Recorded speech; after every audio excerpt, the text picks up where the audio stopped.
Testing, testing. Am I on? Ah, yes, I'm on all right.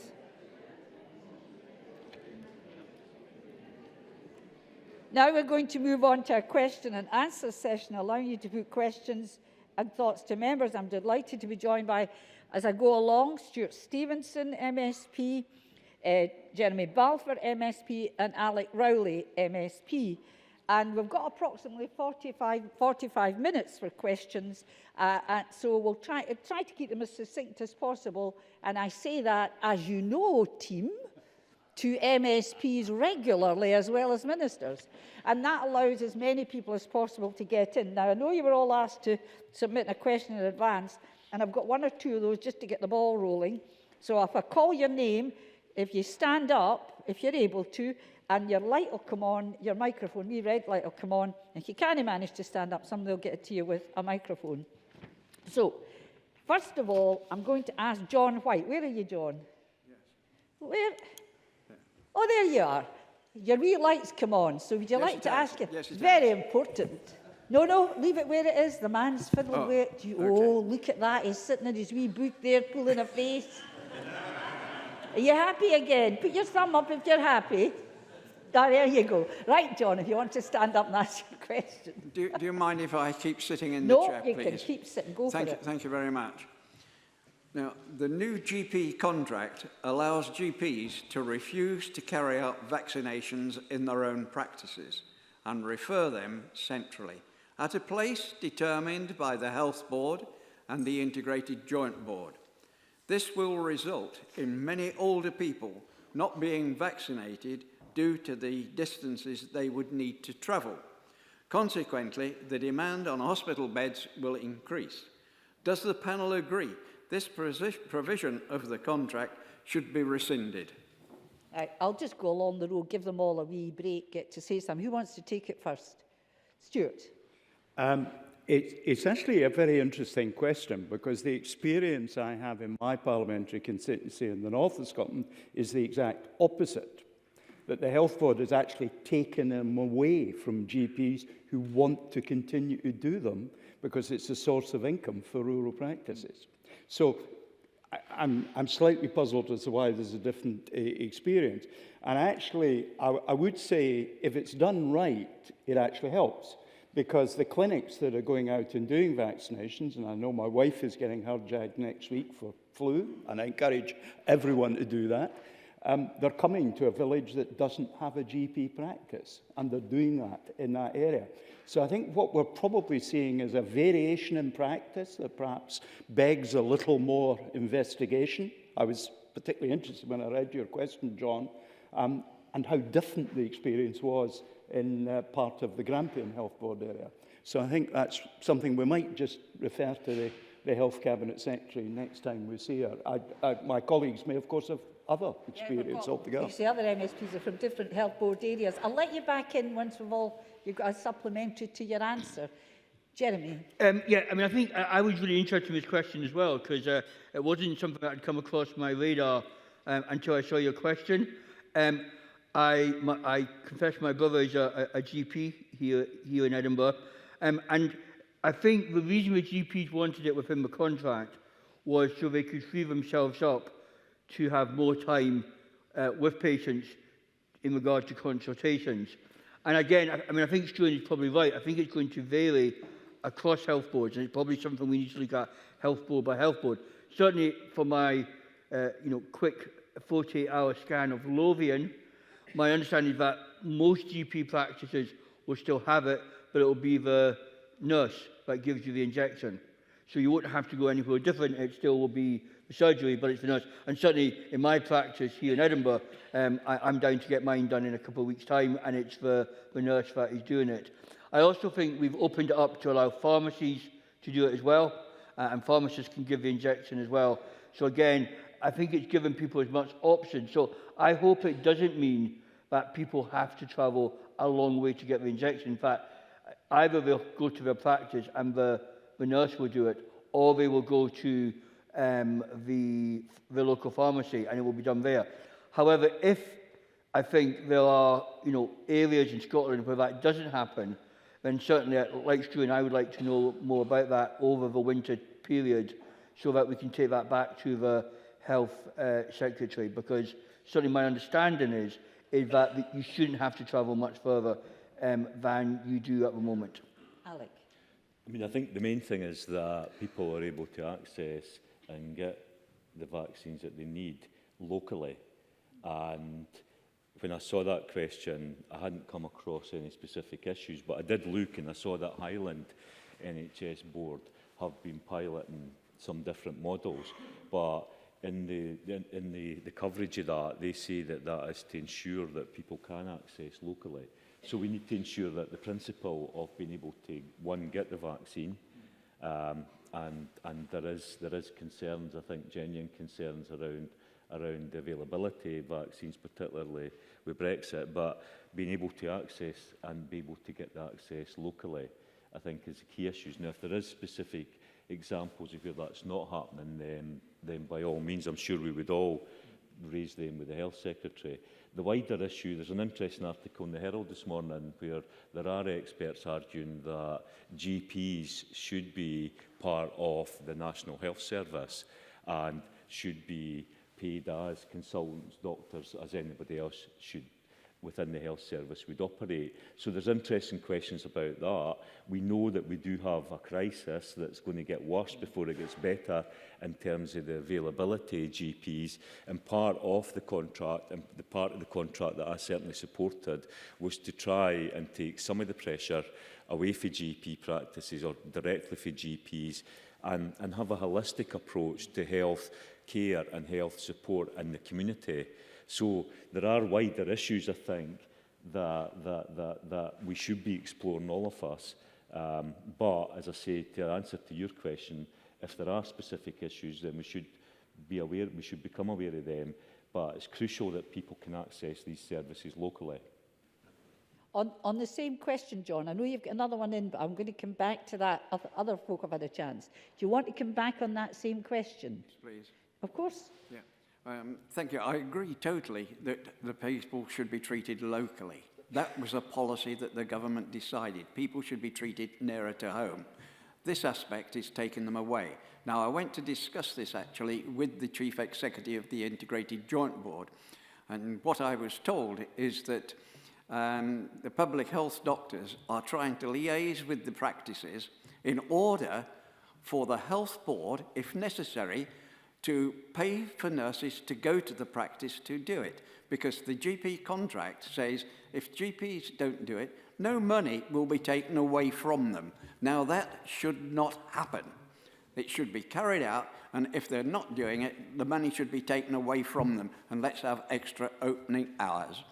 Thank you very much, Chair. Yeah, I saw two of you shaking your head. Jeremy, I'll come to you then, Stuart, on that point. I mean, I may be wrong, and I need to check, but my understanding is that GPs used to get paid extra for doing the injection. They didn't get, it's not part of the service. So one of the issues was trying to encourage as many patients to go, and to do that, the GPs got however much per person that they gave the flu injection for. So I do think they're not gaining money by not doing this. They're actually probably losing some money by doing this if they don't do it themselves. But obviously, if it's done within the practice nurse, that will still give them the money. But I think they don't gain unless they do the injections. Jeremy is absolutely right. I can tell you that in Banff, the practice is losing $12,000 a year because it's been forcibly taken away from them and given to nurses that are directly employed.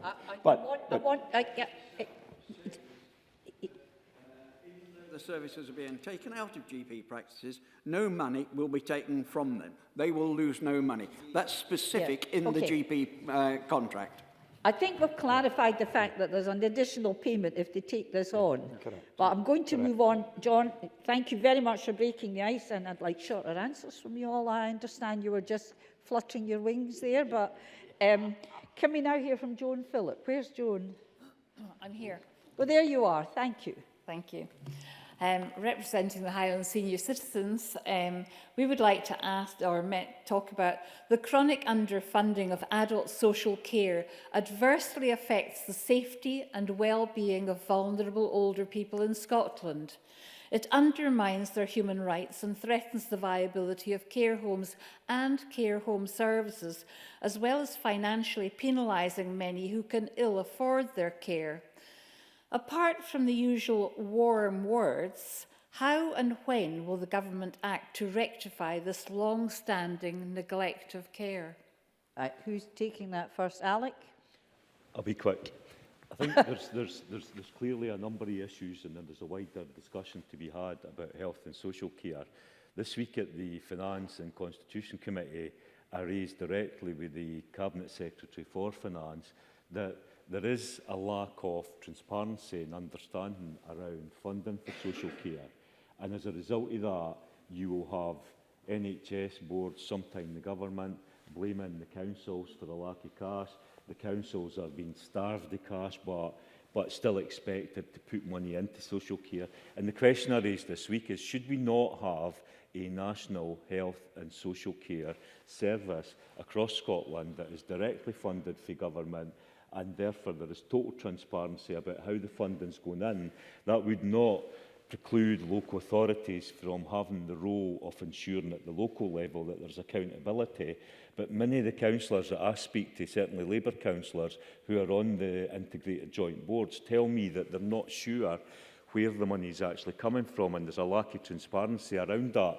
Now, the Cabinet Secretary agreed, he understood the question and agreed that there probably is a better way of funding it. So I think we've got to sort the funding. Personally, I think it's a national health and social care strategy. But you then have massive pressures on health and social care around dementia. Alzheimer's Scotland have issued a report showing that many people who are being supported through social care really should be supported as a health issue, because if you are suffering from dementia or Alzheimer's and you're not getting the health care and support that's there. So for me, the whole issue of health and social care, and given the demographics, none of us in here, but none of us at any age in our lives know what our needs are going to be moving forward. And as people are living longer, those needs are increasing. I don't believe health and social care as it currently functions in Scotland is set up to be able to meet the challenges that are currently there, never mind moving forward. So this whole area, in my view, needs a total review, and we need a national health and social care service that is transparent in terms of its funding and is able to deliver right across Scotland, so we don't have a postcode lottery of care as we do at the present time. Take it next.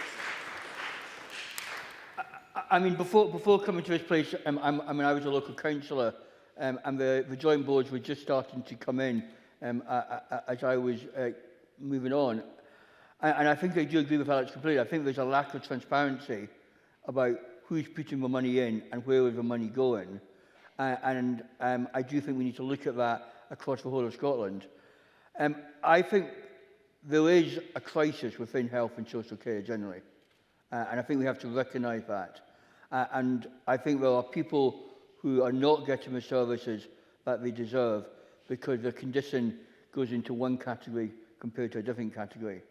And I think there's also a massive difference in regard to where you live and how your local authority or how your joint board reacts. So that's my warm words. I don't have a magic solution to this, but I do think we do need to have a grown-up national conversation across our political parties and with civic society about how are we going to run health and social care going forward. Because it is an issue that's going to affect all of us, but actually it's an issue that's going to affect my children who are going to have to fund my care. And how are we going to do that as a population in Scotland going forward in the next 20, 30 years? And I think the other issues that we do have to look at is, what is funded within a care home and what is not funded in a care home. There is a lack of clarity there, and people get different services, again, depending where they live in Scotland. So I do think there is a role for the national government to play, but I also think actually the most important thing we need to do is, as quickly as possible, try to, where possible, take the politics out of this and say, what kind of service do we want going forward for the next 20, 30 years, and how are we going to fund that? I think that's starting to happen a wee bit, but I think it has to happen quicker and more constructively. Stuart. I think we know that the biggest problem is the increase in demand, and there simply isn't anything politicians can do to wish that away. And indeed, one of the issues is we perhaps haven't yet identified all the demand that there actually is out there. There's unknown demand that we're not aware of. So what can we do? We certainly need some more money. The integrated joint boards are an attempt to make sure the money across the system is spent more effectively, and furthermore, that the journey of care that people have is more effective. And I see signs that that is beginning to make a difference. We've not completed it. Now, it's different in different areas. I've met Anne Stirling, who's the chair of the Integrated Joint Board in Aberdeenshire on a regular basis, and she's doing very well. I say that as someone, she's from another political party, so I'm not speaking up for my own folk. And she's doing well because she's always been engaged and interested in that. And I think there will be variability about that. We've also got an issue in making it an attractive career for people to come in. It's difficult to recruit people into care homes and into care generally. And it's not simply money. It's just not regarded as glamorous. But I know that younger people who've gone into this, both male and female, once they get in there, they really enjoy working with people. And we've got to try and get them to spread the message. The last thing I would say is, I heard the phrase, I often hear postcode lottery. Actually, we need a postcode lottery, but it's not a lottery. In other words, what I'm saying is, the needs of rural Aberdeenshire, or a bit of my constituencies in Murray, need to be met in a rather different way from the needs of a densely populated urban area. And I think that's why we need to be cautious about central direction. Equality of funding and adequate funding, yes, but I think we do need local solutions to local needs because they will be fundamentally different. And when you get to the islands, even more different. Thank you. Joan, I was going to ask, this is a very, I mean, they're all important issues, but this is a pretty key one for older people once they become more frail and so on, and we're all going to probably get there at some point sooner or later. Is there anybody else who wants to come in and ask about this or comment? If they do, just put your hand up and the microphone will come on. Or I would rather than take the front bench, Diana, I know you could, and it's not just, I'll let you in if you want, but just one if there's anybody else who's just, this is your moment. Right, if you, could that microphone go on? Is that how you do it? Is it on? Yes, it's on. If you say your name and I'm Ian Clement. I could integrate this with my question, if you wish. I'm the Edinburgh Association of Community Councils representative for health and social care on the reference group for older people of the Edinburgh IJB. It's a shambles. Part of the problem is we, the good public or older people, are excluded.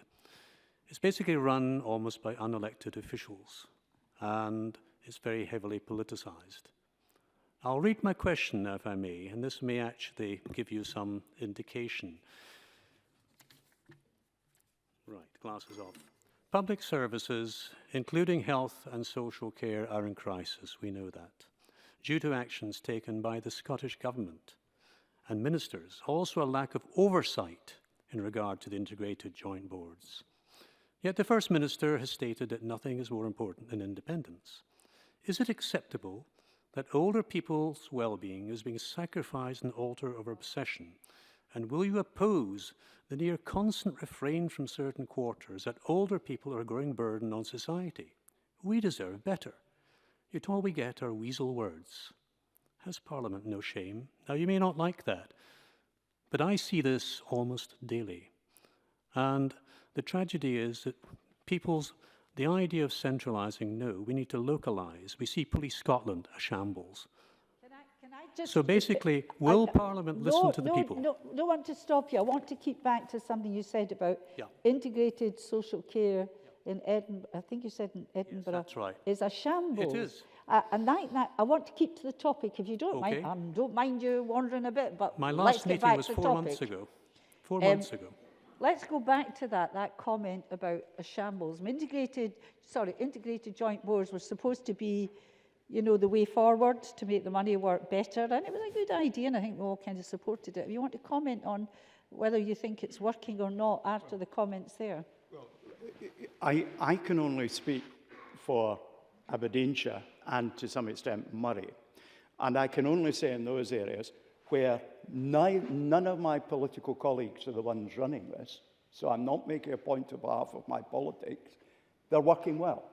But why are they working well? Because bluntly, the people whom the councils have decided to appoint to be the chairs are people who are listening to older people, because I speak to older people involved. Is it working perfectly? No, because it's a fundamentally difficult and big change, but it isn't making a difference that matters. In my experience of only two areas, I cannot speak anything about Edinburgh because I simply don't know. But Jeremy might speak. We've got Fife and the Lothians here, so...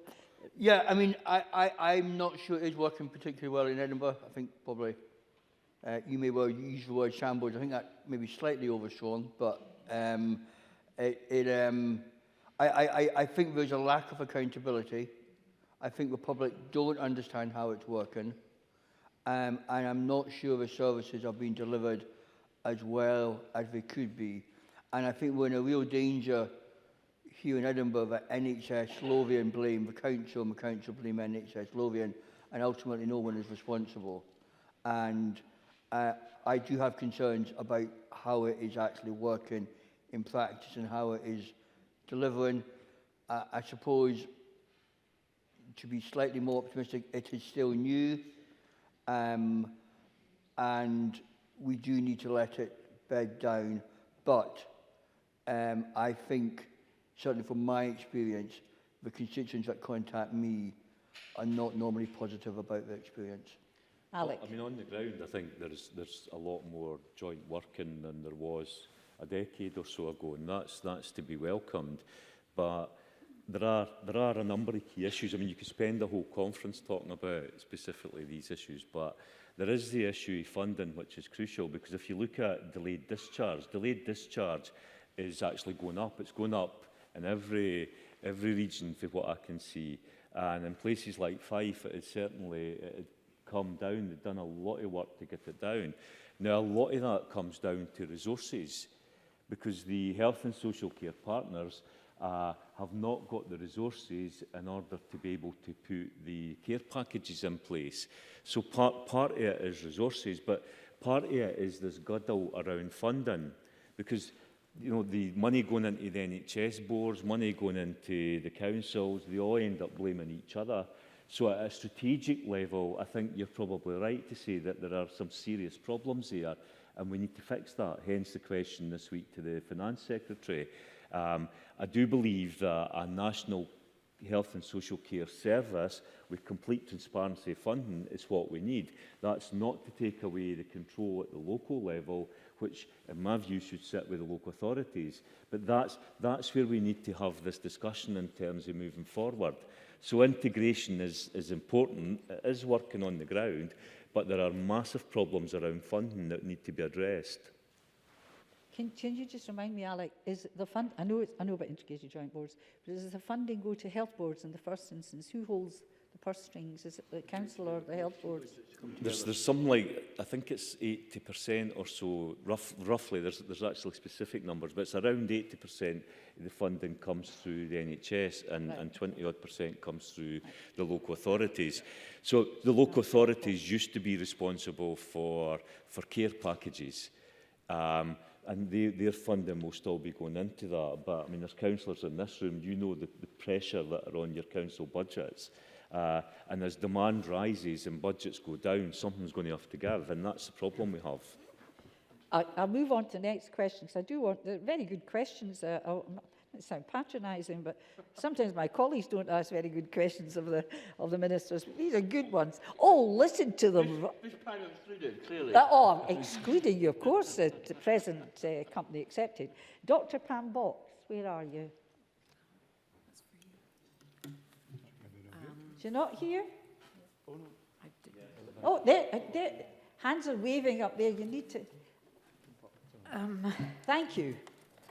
I didn't actually register this, but I'm very happy to get the opportunity. I'm also representing the Highland Senior Citizens Network, and we're wondering what measures could be put in place to ensure that we can expect responsive diagnosis, services and support for mental ill health, regardless of age. Also, how do we ensure that older people living with autism and other neurodiversities have access to the support they need?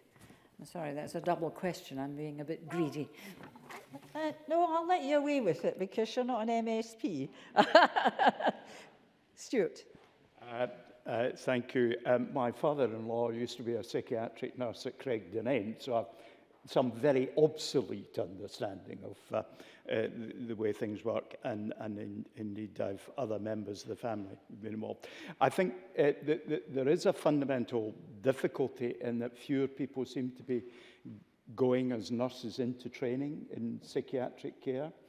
So there's a huge shortage of resource, and there are fewer people training as consultants in psychiatric care as well. Things have fundamentally changed. I worked briefly in 1964 as a psychiatric nurse in the days of the old asylum, which just fundamentally didn't meet people's needs. Now we do have it, but the real problem is that we're now seeing many more cases of support being required for people with degrees of mental ill health. And I say that quite specifically because there are people who are suffering grumbling chronic mental ill health, but not actually coming forward for diagnosis. And I, in my work as an MSP, sometimes encourage people to do so. So there is a need to train more people to support. And that's a long-term solution. That doesn't solve the problem overnight. We need physical facilities that help. And I think we're investing in physical facilities, and we do need to make sure there is money and also a sharing of expertise, because there are many specialisms that you simply can't represent in every community. We need to make sure that the health service has a way of signposting and helping people get access to what they do. But have I got a magic solution? I certainly don't. It was a problem when I was a lad, with young people, with old people, and people in between. It simply is one where it's a multifaceted response that will take a long time to get us fixed. Alec. I mean, there's a challenge, there's a number of challenges, but one of them is that we talked about health and social care. Those same IGBs in most parts of the country now have responsibility for mental health services as well. And there is massive pressures on those services right across the IGB. So, you know, we keep coming back to resources, but resources is a key issue in terms of mental health.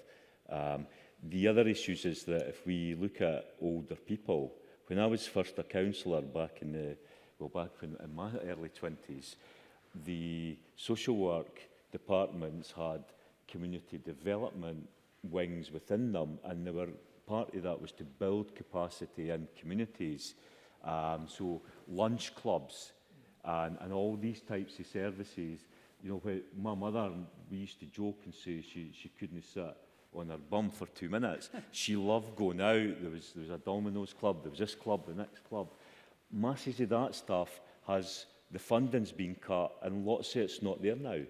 And so you can have a strategy in this Parliament for health and well-being and loneliness, but if you are cutting the services out there in communities, you can have all the strategies you like. And that when the health and the loneliness strategy was debated in here, that was the argument that I made.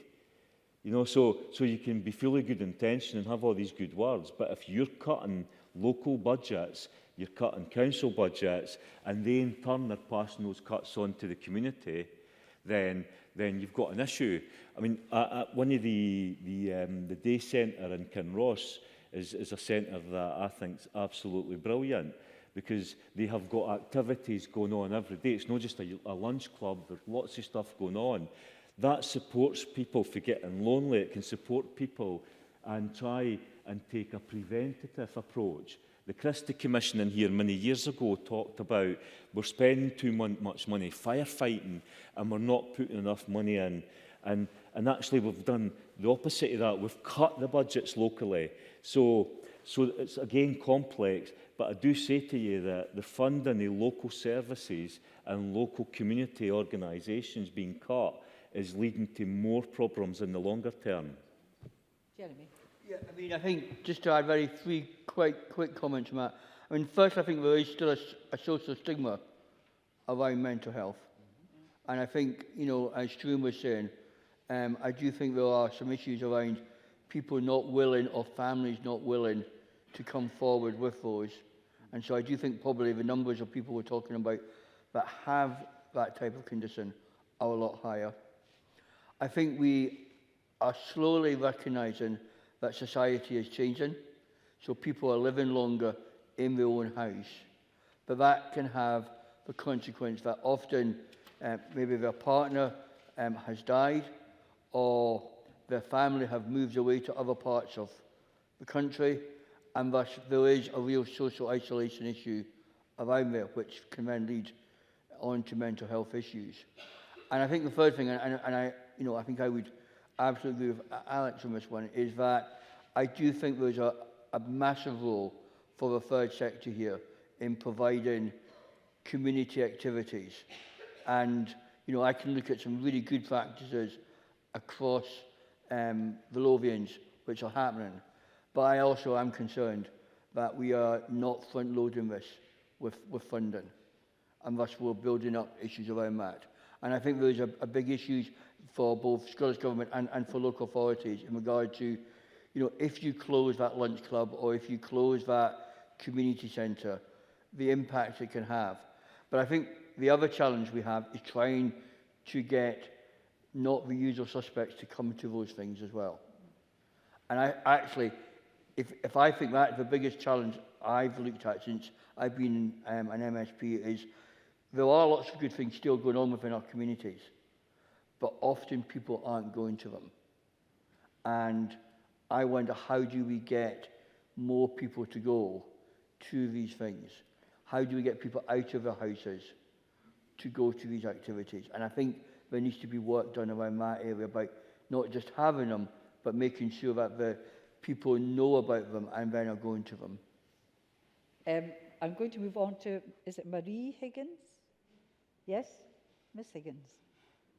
With bank branches, ATMs and post offices closing at an ever-increasing rate, the impact is particularly felt by older people, rural populations and those who are not online. What creative solutions might be found to give access to banking services for these members of our community, please? Alec, you're creative. Alec, I'll start with you. Well, the first point, I think, is that the banks that are closing all these local services, they just don't seem to be interested in what the public are saying. And we really should, I mean, I include myself in this, so I've not done it yet, but I keep saying I'm going to is just take my account away for the Royal Bank of Scotland. Because if you look at when the Scottish Affairs Committee in Westminster was looking at this issue and was interviewing the chief officers of the Royal Bank, they really were not interested. And you've got to ask yourselves, what power do we have? And the power we have is to withdraw our custom for these banks, and we need to start to think about that. As I say, I haven't done that. There's a proposal, certainly the UK Labour, John McDonnell, has brought forward a proposal around building up a People's Bank and ensuring that through the post office there is more banking opportunities. And that's one that we as a political party, the Labour Party, are pursuing, and it's a policy that we intend to roll out when elected to government. So there are things you can do around post offices and whatever, but I actually think these banks are treating communities terribly, appallingly, and we actually need to collectively take action back against them. and they might treat us a bit better after that. Jeremy. Yeah, I mean, I think we've started by, I think the banks are wrong in what they're doing. I think they're making a mistake in closing these local branches. And I think, you know, it's not just RBS. I mean, they led the way to some degree. But, you know, I've got Santander closing branches within Edinburgh. TSB have just closed, I think, 2 or 3 branches within Malovins. So there is an issue there. And I appreciate it affects those within rural areas more than urban areas, but actually it does affect urban people as well. You know, I worked out recently that the bank I bank with, there's one not far from my house, but to get to the next one, if that wasn't convenient or open, I have to go all the way into Prince Street. So, you know, it's not just that. I mean, others will know better than I, but my understanding is that you can do most of your banking within the local post office. And I think that's not very well known by a lot of people. And I think there's a responsibility on all of us, but maybe particularly the banks who are closing their branches, to say you can do your banking or a lot of your banking at the post office. And thus we need to make sure that we're keeping our local post offices going as well. And that's a challenge as well.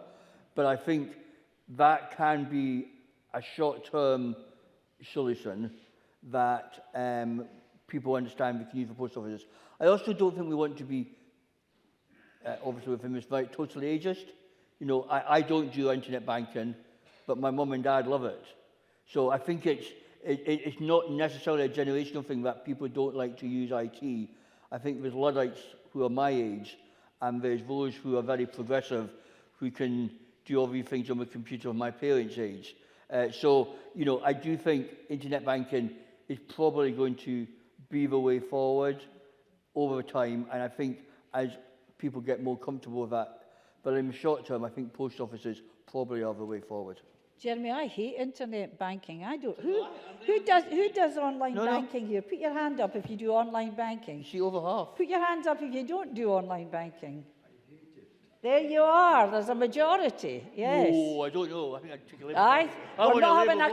We're not a conference. We're not having a card count. But you know, Diana, that we're lucky in Gala Shields. We've still got 3 banks. I think they've forgotten about Gala. We've got a Santander, a Bank of Scotland, and a Royal Bank. So we'll not let them know about that. Pickle. It still owes us, the nation, money. Why has that not been retrieved? I realise it's not Scottish Parliament, but it makes you, it is one of our banks, which used to be a constitution that we were proud of, not now. And they just have their nice salaries and nobody's dragged the money out of them. Well, they're all at it now. Stuart, I'll take you in next after I've had Stuart, because I intervened there because I hate online banking.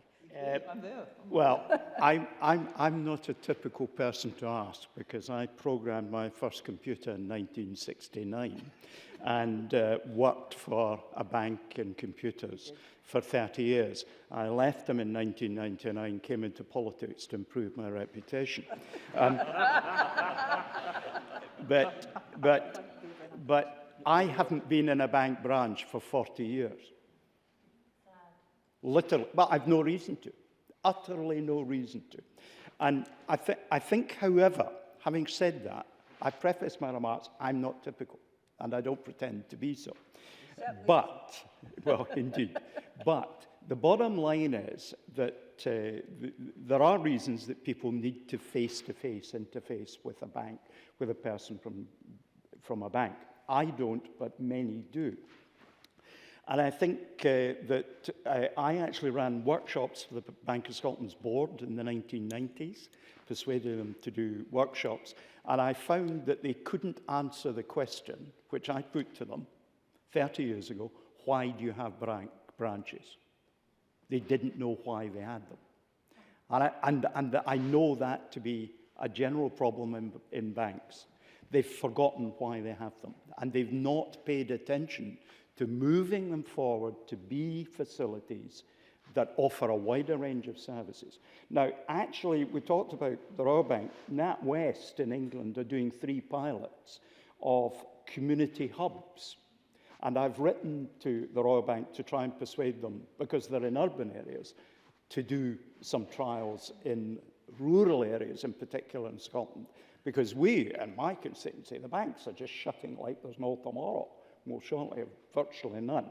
And I think having a community hub where there's a range of services, you integrate it with other things, it drives down the cost, but also means that people feel it's a more friendly atmosphere. They can go in and engage and ask serious questions that people often do have about their finances. Because, you know, we've heard about scams. You know, it would be quite nice to be able to pop into your bank and say, I've been approached such and such. Is this something I should be doing? You know, that's if banks were a trusted source of advice, of course, it would help. So I think that's the case. ATMs as well was in the question. Now, I use cash now probably no more than once a month. But again, I'm not necessarily usual in that respect. Cash is a tiny, tiny portion of our transactions. The Scottish banks have about £2 billion in banknotes out there. The daily turnover of the banks in Scotland is 50 times that. But it's not cash, it's all electronic. But we do need physical presentations, and the post offices, I think, are probably as good a place to coordinate as any. But I do think we should pressure them, because NatWest kind of get it and are trying some new models, and we've got to try and encourage other banks to do the same. I see there's a gentleman up the back. You'll need to sort your microphone. You've sent it flying off there. There you go. That's it. What's your name, please? Sam Gibson.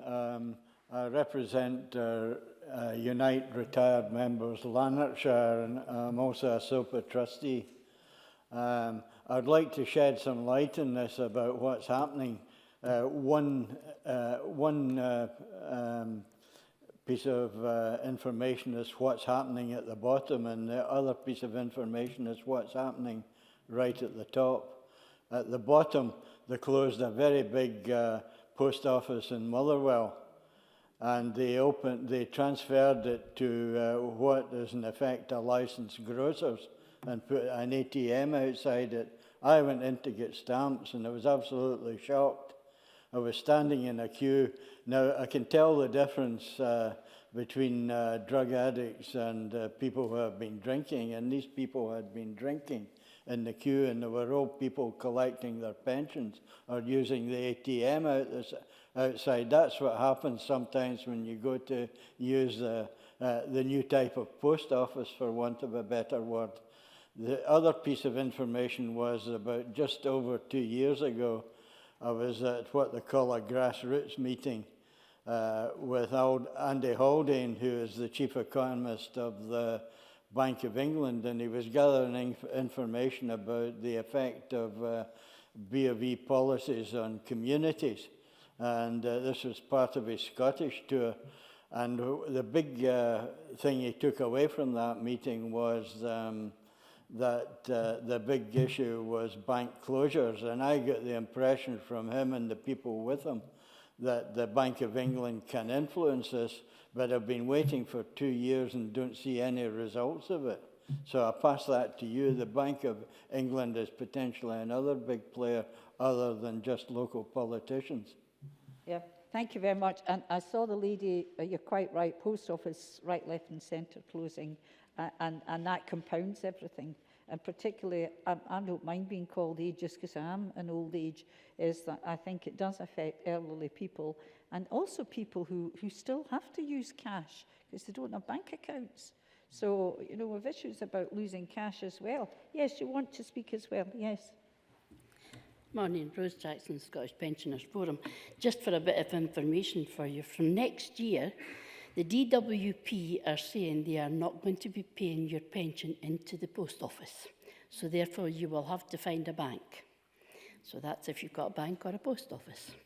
And that's going into what the promotion next year. So. We'll get that followed up because, you know, as I say, post offices, it's correct to think because post offices don't exist.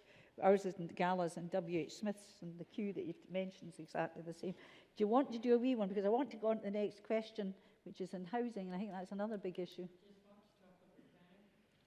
There's I would your just light like now. to say, does the gentleman not realise how older people that have not got computers enjoy going to visit the bank every week? And that's how they went out. And this is what you've got to do. Get older people outside all the time. And you're closing banks and closing banks. Where do they go? Stuart's not closing banks. No, but he enjoys that. He Stuart enjoys is special. not going to the Stuart's our technocrat in the Parliament. Talking about 80-year-olds and 90-year-olds that want to go to Yeah. banks because they don't have computers and they like to see somebody and talk to somebody that day. Let me just say briefly, first of all, I'm well into my 70s, so I'm not as young as I look. He's been waiting for somebody to tell him that. But, yes, I have. But the economics, a transaction that's done face-to-face typically costs a bank between £3 and £4. An online transaction typically costs a bank £4. That explains why what's happening is happening. But, having said that, that's where the bank have failed to make use of the facilities they have to offer a wider range of services which would drive the costs down and help them make money and work with others in other ways. That's been the driver, but there's been no imagination in responding to the changes that are coming from technology. And the banks are responsible for that failure, not the customers. In fairness, I don't think he's defending them doing it. I think he was explaining why they do it. I know there's a hand. I want to go on to the housing because it's a huge issue again for older folk. Can I come back to the banks? I'll take a wee wash you can up come at and the see end. me afterwards. But what I'll do, or you can speak to him afterwards, because I want to just get on as time marches on. I want to ask the question about housing, because it's another big issue. We've touched on integrated joint boards, access to funds and so on. And it's Ro Pengelly. Where's this Ro Pengelly? Please, could you ask your question? It's another one that's important. Thank you. My question is Highland and Murray, but probably a bit more general as well. It's when will planners hear that older people need and seek smaller dwellings, and when will planners ensure that the builders actually build those smaller dwellings in developments? And I ask this for a lot of reasons. One is that older people actually choose to relocate and can't. They want to downsize. Sometimes they actually want to move so that they're closer to facilities, which is what the panel was saying earlier. And also, you want to be able to, quite often older people are worried about their grandchildren actually being able to relocate to take up a job offer. So sort of in Highland and Murray, sometimes you just can't actually find anywhere to rent when you're young. So we're going to go to a question about planners planning for older people, suitable accommodation for older people. Who wants to start that one? Yes, Jeremy, you go And I for it. think for once, actually, we've got good news on this, in that the Scottish Parliament has just put through a new planning act, as it is now. And one of the things that the committee looked at quite carefully was the provision for older people and disabled housing. And I think there was a recognition both in the committee and then ultimately in the Parliament that there was a lack of thinking by planners around that area. And so there are now specific provisions in. So when a local authority does its kind of master plan to say, this is the number of houses we need, this is what the type, they are now going to have to take into consideration and justify in regard to disabled and in regard to older people's housing. So when this is now, the only trouble with this is that it won't change anything tomorrow, because obviously what we're looking at is future planning and future developments. But going forward, I do think the Scottish Parliament has grasped this issue, and I think, you know, as we see new developments coming onto plans, they will have to take into account older people and disabled people's needs around that. So not a short-term answer. I think the way to keep doing it is to keep talking to the planners, but they have criteria and law that we have to follow. But longer term, I think there are some solutions coming forward. Alec. Yeah, I mean, I don't see this as a planning issue. I mean, I disagree fundamentally with Jeremy in terms of the planning bill. The planning bill was a missed opportunity, but that's a different debate.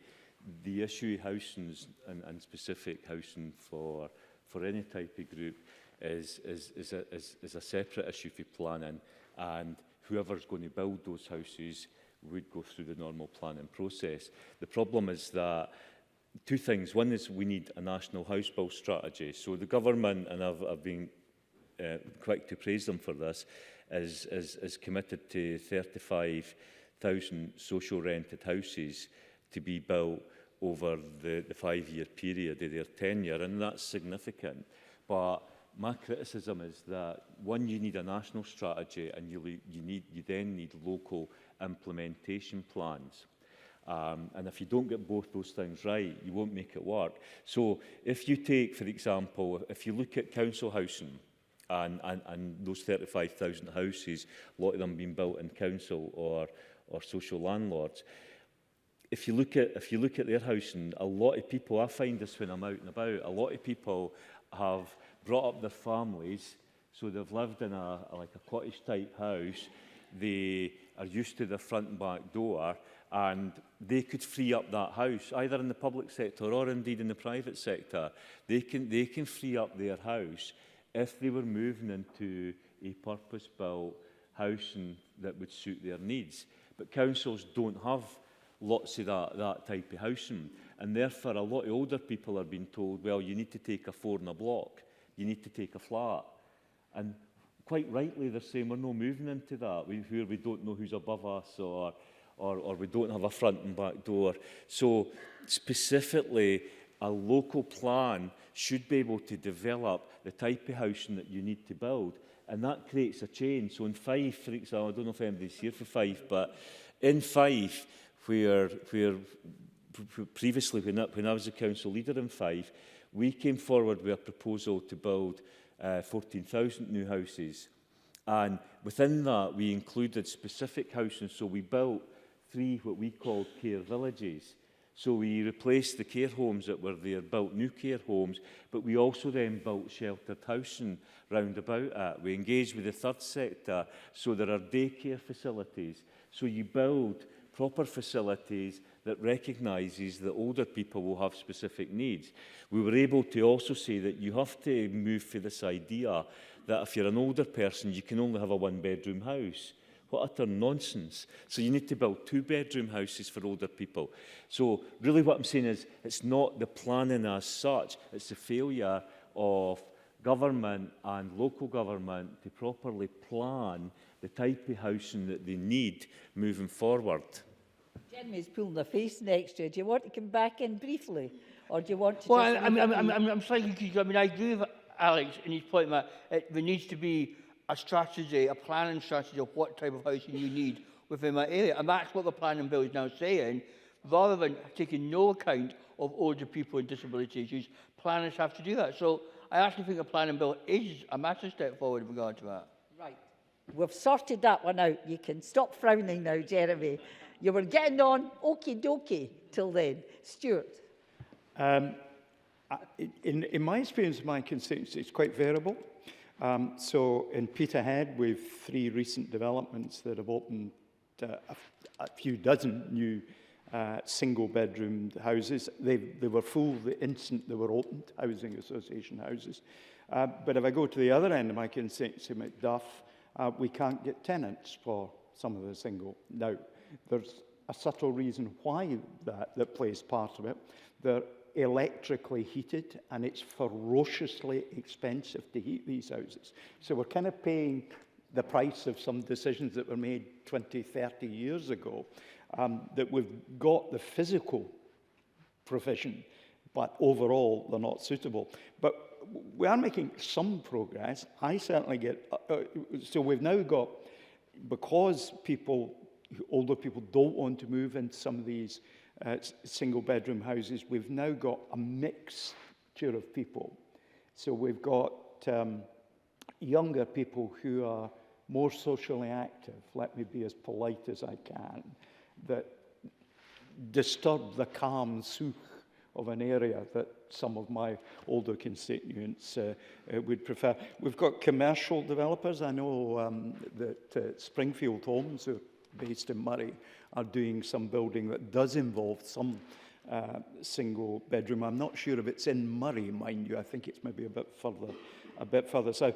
But there is a fundamental problem, of course, that when you build a single bedroom house, the overall cost per square foot goes up because you've now got one bathroom to one bedroom, whereas if a 3-bedroom house, you've probably still got one bathroom to 3 bedrooms. Oh, sorry. So there are difficulties, but yes, it is something that's in my constituency inbox of issues. I do get success some of the time, but we've still got a queue of people waiting for single-bedroom houses, yeah. Now, we've almost concluded, and I've not had, I'm going to mention it, a question about Brexit, and there's one sitting here. I'm going to take a straw poll. Who wants to ask a question about, who wants us to have a question asked about the impact of Brexit on medicines and other food supplies? Put your hand up if you want the question asked. Just a couple. If you don't want to ask, put your hand up. I knew you were sick to death of hearing about Brexit, so I'm sorry, we're not going to hear it. So instead of that, you're going to go and have your lunch. So can you thank my colleagues for answering your questions? And that it's been a Brexit-free zone. Excellent. Thank you very much.